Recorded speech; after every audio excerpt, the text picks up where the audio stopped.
Hi guys, I'm Melissa and I am going to do my first lesson of how to crochet. We are going to go over yarn weights, crochet hooks, yarn needles, stitch marker, scissors, yarn, slip knot, and a chain stitch. So I appreciate that y'all are here watching my video. If you could subscribe, like, and comment, I'd appreciate it. Any tips for me or any tips y'all would need, I'd love to read them. So let's get started. Okay guys, so our first topic is yarn weights, and this chart I took off of Line. It's from Lion brand yarns, and the thing that you're looking for on all skeins of yarn is this little design right here with a number in it. So you've got 1 is super fine, 2 is fine, 3 is lightweight, 4 is medium, 5 is bulky, 6 is super bulky, and 7 is jumbo. And like a lot of times you'll hear them say like a worsted weight yarn, that would be a 4, and then like a fingering yarn is going to be like a 1. And so on this is a yarn that I got from Hobby, and on here you will see that it's got a 3. And so this yarn is a light, somewhat lightweight, popular for garments and accessories. This one is a Caron Simply Soft, and it's got the number 4 medium on it. And so that makes it most popular weight for almost any project. It is the easiest yarn size to use. This is a Red Heart yarn that I'm making a blanket out of now. So right here it says medium 4. Now on each of these yarns, they give you a hook size, and they give you a hook size with 2 needles is knitting, with 1 is crochet, and it's telling you to use between a 4 and a 5 millimeter or a 6-8 G-H. Then on this one, might be a little more difficult to see, maybe. It's really small. This one's showing 5 millimeter hooks for knitting, and then a 5 millimeter crochet hook also. Here on this label, it's asking for a crochet hook of 5.5 or a knitting of 5, just a 5. So with that being said, we can look at this chart, and this chart shows us the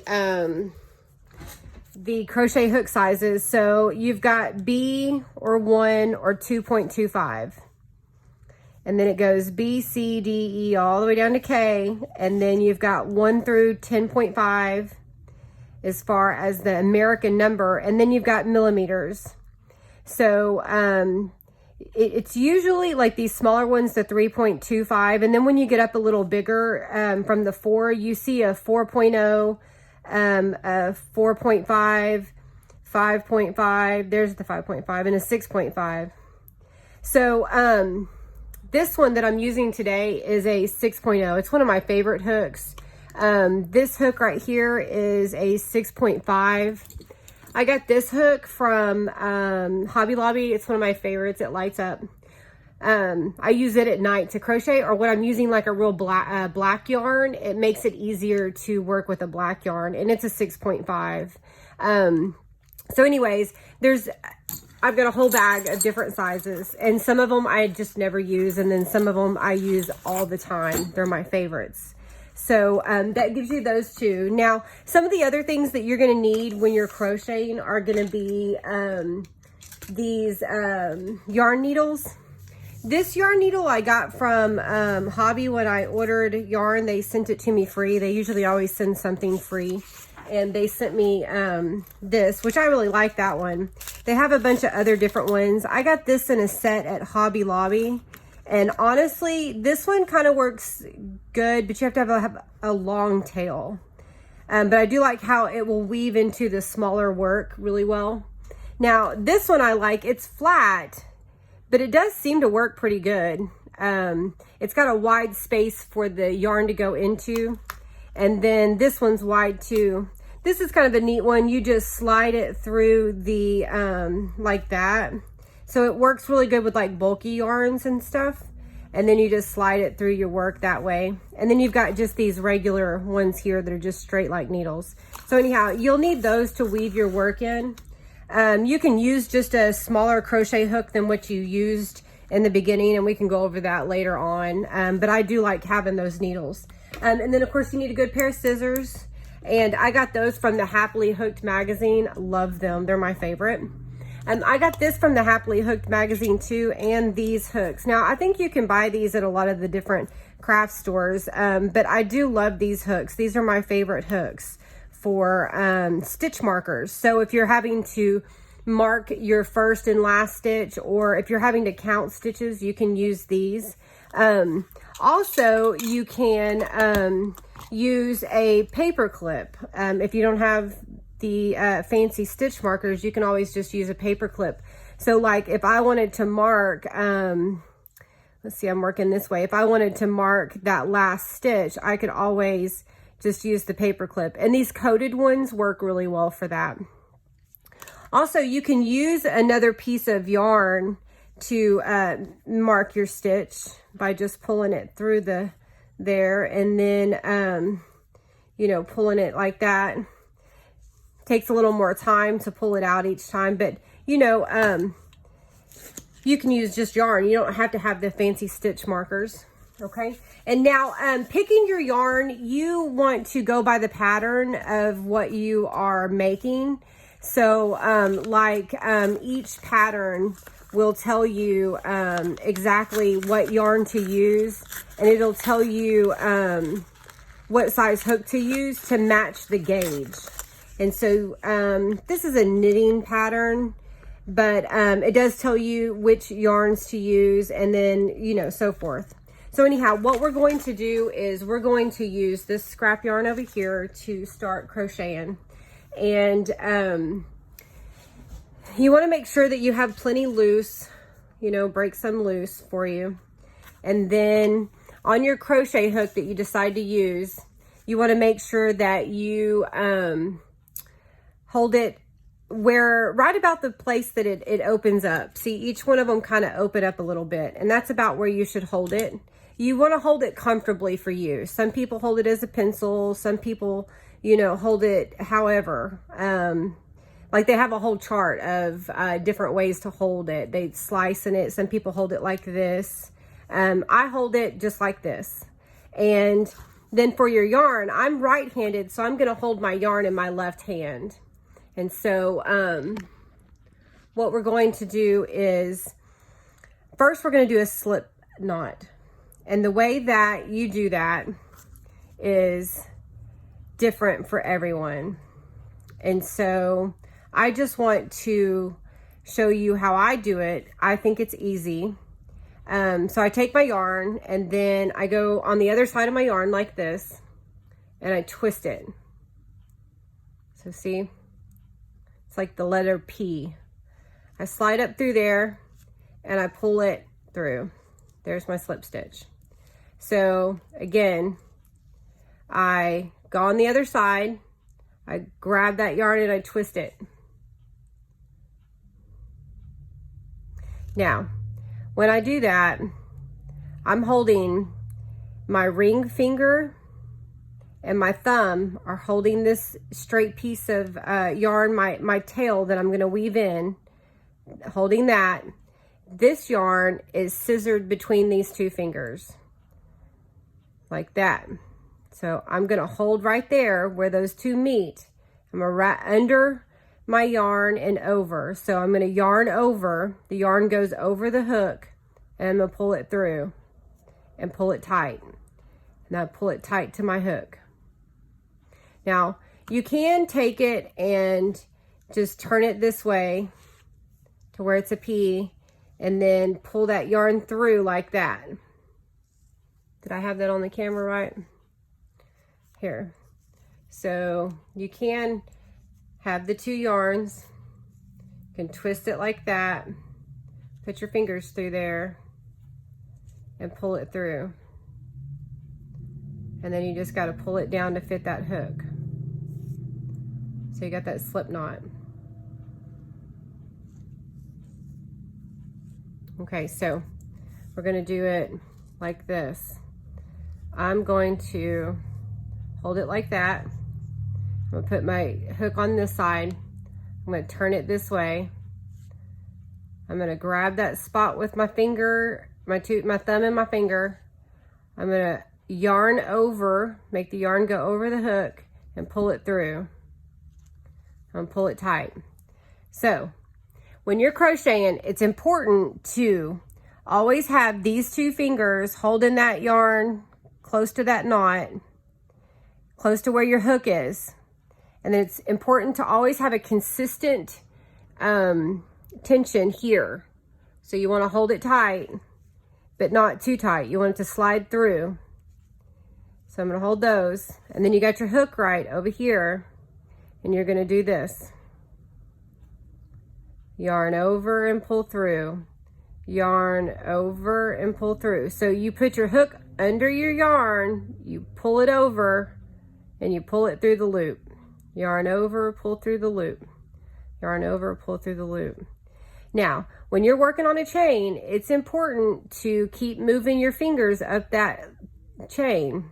Because if you don't, you'll find that you can't really be consistent. See how it's like got a lot of slack in it, and then I'm like fighting it. So that's just not going to work.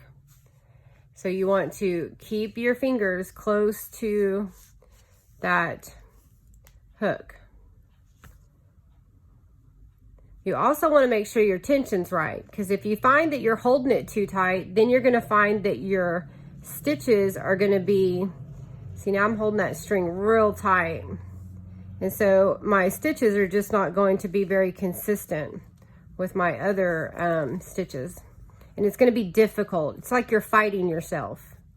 And then you want to make sure you're holding that hook right, because if you hold that hook real close, then it's not going to be very easy. It's going to be hard to get through there. And then if you're holding it too far back, then you don't really have a lot of control. But right in the center, it's balanced. And you can really get that hook to pull that through. So then you've got a pretty chain. Now, if you are consistent, then you will have a nice even chain. If you're not, then you're going to have big loops. And like if you have big loops, I tell my students, take that yarn home and make sure that you can have a consistent chain. Because see, this chain started out tight, and then it got loose, and now it's all big loops over here. But when you go back to crochet your next row, it's not going to be very nice looking. See how this one is all uniform together, and this one is too. Where is it at? There it is. This one is too. This one's into the back side of that loop, but it's all uniform together. Now, if you've got big loops, then you're going to have loops hanging off of there, and it's not going to look real good. So your stitches won't be very uniform.